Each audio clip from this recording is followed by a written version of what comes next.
Segundo Moscou, está confirmada a conversa telefônica entre Vladimir Putin e Donald Trump. No caso, quem nos traz essa informação é Dmitry Peskov, que é simplesmente o porta-voz do Kremlin. Nós já tratamos aqui muitas vezes a respeito das posições de Moscou, do Kremlin, através do que diz aí junto à imprensa o Peskov. Hoje é dia 17 de março de 2025. Segundo as informações, a conversa telefônica entre o governo dos Estados Unidos e o governo da Rússia ocorrerá amanhã, no dia 18 de março, numa terça-feira, conforme não é o nosso calendário. Pessoal, antes de avançar, eu vou pedir a você que deixe o like, se inscreva no canal e divulgue o nosso conteúdo para que mais pessoas tenham acesso aí ao nosso conteúdo e tal. Então, nós temos uma série de temas da diplomacia e da questão da alta cúpula dos Estados Unidos e da Rússia a discutirem a questão do final da guerra entre Rússia e Ucrânia e o possível cessar-fogo. Fato é, não houve cessar-fogo porque a Rússia não aceitou as condições propostas pelo governo dos Estados Unidos, que foram aceitas pelo governo da Ucrânia. Um cessar-fogo de 30 dias, um congelamento de ataques tanto na terra, quanto no ar, como no mar, bem como também um tema envolvendo a ajuda humanitária, que seria, ou as questões humanitárias, melhor dizendo, a troca de prisioneiros, por exemplo. Então, para a Rússia, um cessar-fogo de 30 dias daria condições para a Ucrânia se rearmar para eventualmente atacar a Rússia, e este é um dos motivos pelos quais a Rússia não quis assinar o cessar-fogo, e segundo a Ucrânia, certamente um cessar-fogo de 30 dias daria para a Rússia também condições de rearmamento, produção industrial de produtos bélicos, etc., para serem usados contra a Ucrânia. Mas, apesar disso, a Ucrânia aceitou o acordo, porém a Rússia não aceitou, conforme nós observamos. E pior, o Steve Witkoff, que é o enviado especial do governo dos Estados Unidos, foi para a Rússia a fim de discutir com o Vladimir Putin, o cessar-fogo e outras questões condizentes à questão da guerra. Porém, a Rússia não aceitou.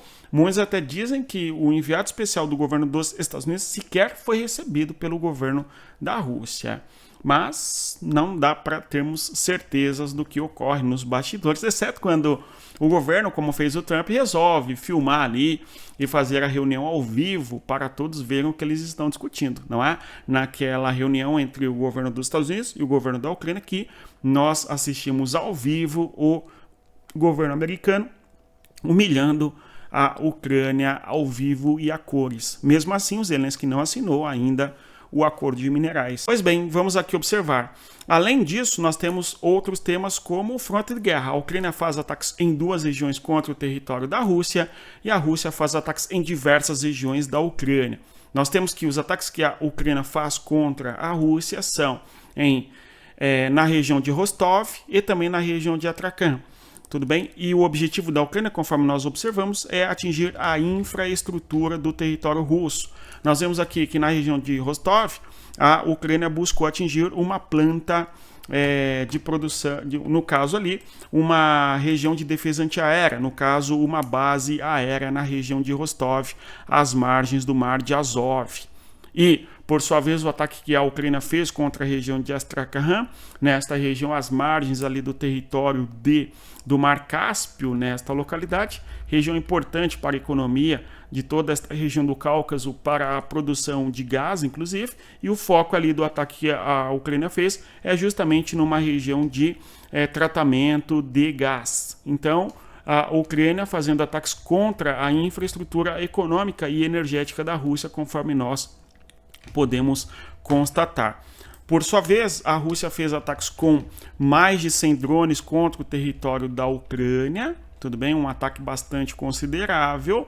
90 dos drones foram abatidos pela defesa antiaérea da Ucrânia, mas salientemos aqui que a Rússia fez um ataque com 174 drones em todo o fronte de guerra, seja na região de Kharkiv, Luhansk, Donetsk, Zaporizhia e também Kherson. Então, em todo o fronte de guerra, além de Mykolaiv e também a região de Odessa, são alvos de ataques por drones oriundos da Rússia, bem como também a região de Kursk. tudo bem? Então, novamente, a Rússia tentando fazer avanços na região de Kursk, conforme nós podemos observar, tudo bem? Então, os ataques de parte a parte consideráveis, não mudando muito o que ocorre basicamente todos os dias no fronte de guerra. A novidade envolve, sem dúvida, conforme estamos observando, essa tentativa de termos um cessar-fogo. A Rússia não aceitou o cessar-fogo e muitos compreendem que o Trump está sendo enganado pelo governo da Rússia, porque o Trump propôs uma série de condições que a Rússia já havia exigido, que é o caso da Ucrânia fora da OTAN, a não presença de tropas especiais militares dentro da Ucrânia, sejam as tropas de países europeus ou mesmo da OTAN, ou seja, o que a Rússia pretendia, o governo dos Estados Unidos, de certa maneira, aceitou. Mesmo assim, o governo russo não levou adiante o cessar-fogo. Agora, nesta reunião que teremos amanhã, a conversa telefônica entre Trump e Putin, será que o governo dos Estados Unidos irão ceder mais coisas ainda para a Rússia, ou simplesmente a Rússia vai aceitar o cessar-fogo? O que você acha? Qual que é o caminho mais possível no atual cenário? Tudo bem?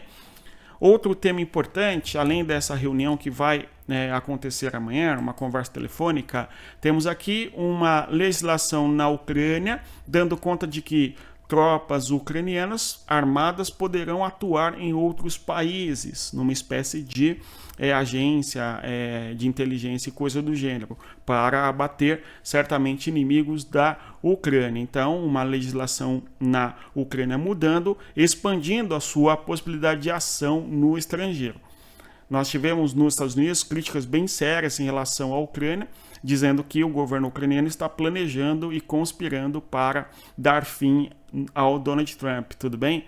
Não sei se é este o caso, mas houve críticas neste sentido. Nós temos a questão da possibilidade das tropas da Ucrânia agirem em outros países, também eventualmente para a Ucrânia se defender, em especial quando olhamos para o território de Belarus, ao norte da Ucrânia, onde ali certamente há uma ação de inteligência muito forte da Rússia atuando contra a Ucrânia, sem dúvida, tudo bem? Então é mais nesse sentido do que eventualmente para fazer alguma coisa contra o governo americano e coisa do gênero, tudo bem? De qualquer maneira, houve críticas muito sérias nesse sentido. Agora, o Mike Waltz, que é o conselheiro de segurança do governo americano, falou, não foi hoje, foi ontem, não é? A propósito da Ucrânia ceder territórios. Então, mais uma vez, não está deixando claro qual seria o território que a Ucrânia cederia, mas o que a gente vê é o Trump falando na Ucrânia ceder territórios, o Mike Waltz e o próprio Marco Rubio, ou seja, toda a alta cúpula do governo americano ligada à questão da defesa e da política externa, fala na possibilidade da Ucrânia ceder território. Só que o novo aqui é que o Mike Waltz, repetindo que é secretário de defesa interna do território americano, ele fala na questão da defesa ucraniana. Ceder território em troca de garantias de defesa, garantias de segurança, embora não houve uma especificação a respeito do que a Ucrânia teria em troca caso ela abandone o seu pleiteamento, digamos assim, pelos territórios que a Rússia ocupou no contexto da guerra entre Rússia e Ucrânia. Vamos acompanhar se Trump irá falar sobre este tema com o Putin. Porém, o Putin não pretende aceitar nenhuma garantia de segurança para a Ucrânia, seja a presença de tropas da OTAN no território da Ucrânia, e muito menos a Ucrânia fazendo parte da OTAN. De qualquer maneira, o impasse que é entre Ucrânia e Rússia, cada vez mais a gente percebe que passa a ser um impasse entre o governo dos Estados Unidos, sob o Donald Trump, e o governo da Rússia, porque agora quem está propondo as coisas é o governo americano. Pera lá, nós iremos ceder parte do território da Ucrânia em troca de tais coisas, e o Putin não tem aceitado estas tais coisas conforme estamos observando, tá? Agora, no caso, o Trump fala da sua conversa com o Putin, uma das menções sobre tal conversa é justamente sobre territórios e terras, e eventualmente, mais uma vez, nós nos questionamos se o Trump irá discutir com o Putin quais territórios a Ucrânia irá ceder para a Rússia e coisa do gênero, tudo bem? Outro tema importante envolve a questão da região de Kursk. nós vimos nos últimos dias uma empreitada militar bem significativa da Rússia na região de Kursk e, eventualmente, um recuo das forças armadas da Ucrânia daquela região. Nós acompanhamos aqui, inclusive, o avanço russo em Snagost, depois em Malaya-Loknia, depois em Sudzha. Tudo bem? Nós fizemos aqui todo esse acompanhamento, tanto quanto a Ucrânia foi ganhando território, bem como agora quando a Ucrânia tem perdido território nesta região de Kursk e tal. Agora, houve uma enorme discussão sobre o modo e as condições com as quais a Ucrânia deixou o território de Kursk. Os críticos da Ucrânia dizem que houve uma aventura da Ucrânia na região de Kursk e coisa do gênero. Agora, esta aventura na região de Kursk fez com que houvesse, segundo ainda o governo da Rússia, tropas ucranianas cercadas. De modo que o próprio governo dos Estados Unidos, através do Trump, disse que a guerra tinha que acabar, porque havia milhares de tropas ucranianas cercadas, etc. Tal, e o Trump teria apelado para o Putin para que essas tropas fossem poupadas. Tudo bem? Esta é a visão russa da história que os Estados Unidos, de certa maneira, endossam, conforme estamos comentando aqui.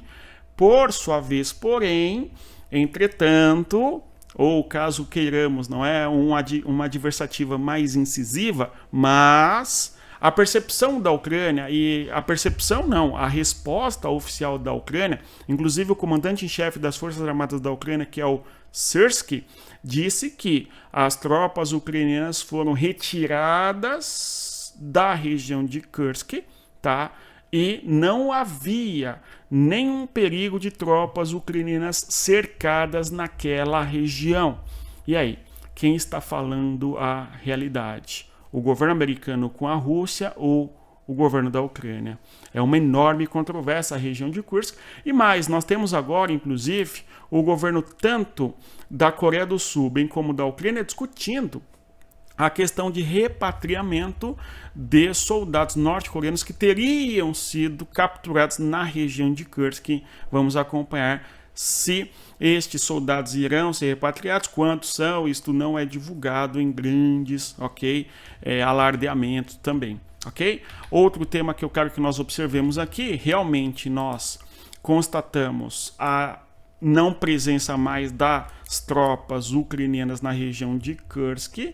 A gente visualiza aqui justamente o abandono por parte dos soldados ucranianos da região de Kursk, etc. Tudo bem? Isto teria dado fôlego para a Rússia fazer uma empreitada militar contra o território da Ucrânia a fim de atacar a região de Sumy. Tudo bem? Eu vou destacar o mapa aqui para nós observarmos. O que está destacado em vermelho é o Oblast de Kharkiv, ok? Que fica no norte do território da Ucrânia. Esta região que destaco agora na cor roxa, que vocês podem visualizar, é o território ucraniano, que é conhecido como Sumy, ok? Este é o Oblast ucraniano. Agora, a região de Kursk se localiza nesta região que destaco na cor verde aqui. Então, o saliente de Kursk está nesta região verde, tudo bem? Como nós tivemos uma retomada do território aí nesta região por parte da Rússia, a grande discussão seria justamente uma possível empreitada militar da Rússia contra o território aqui de Sumy, uma vez que nós temos em Sumy um recuo das tropas ucranianas a partir de Kursk, melhor dizendo, ok? Então, esse recuo, por sua vez, pode significar na sequência um ataque russo contra o território ucraniano na região de Sumy, ok? Falando aí no idioma nosso, o idioma português, seria Sumy, né? Porém, nós analisamos muito aí as traduções de artigos e textos da língua inglesa e falamos Sumy, ok? Embora Sumy, ok? Que é este território aqui. Vamos acompanhar, mas o fato é, havia uma linha de defesa ucraniana dentro do território russo quando a Ucrânia ocupa a região de Kursk. Quando os soldados ucranianos recuam para o território da Ucrânia, certamente eles ficam mais vulneráveis a serem atacados pela Rússia no seu próprio território. Se nós lembrarmos no contexto da guerra como um todo, a Rússia ocupou parte do território, tá certo? Bem como ocupou parte aqui do território de Kharkiv também. Porém, houve uma contra-ofensiva da Ucrânia nesta região e as tropas russas acabaram recuando, ok? Ainda em 2022, ok? Numa primeira contra-ofensiva. Bem, se você chegou até aqui, eu agradeço a presença. Vamos continuar acompanhando toda essa questão da guerra entre Rússia e Ucrânia. Amanhã teremos aí o telefonema entre os dois governos e nesse telefonema a gente analisa o que eventualmente será divulgado para os meios de comunicação. No mais é isso. Se você chegou até aqui, eu agradeço a presença. Reitero a você que deixa o like, se inscreva no canal e divulgue o nosso conteúdo às pessoas que acompanham as questões de geopolítica. Adquira o nosso material também no nosso descrição aqui do vídeo e saiba tudo sobre geopolítica. Respeite a geografia. Até mais. Tchau, pessoal.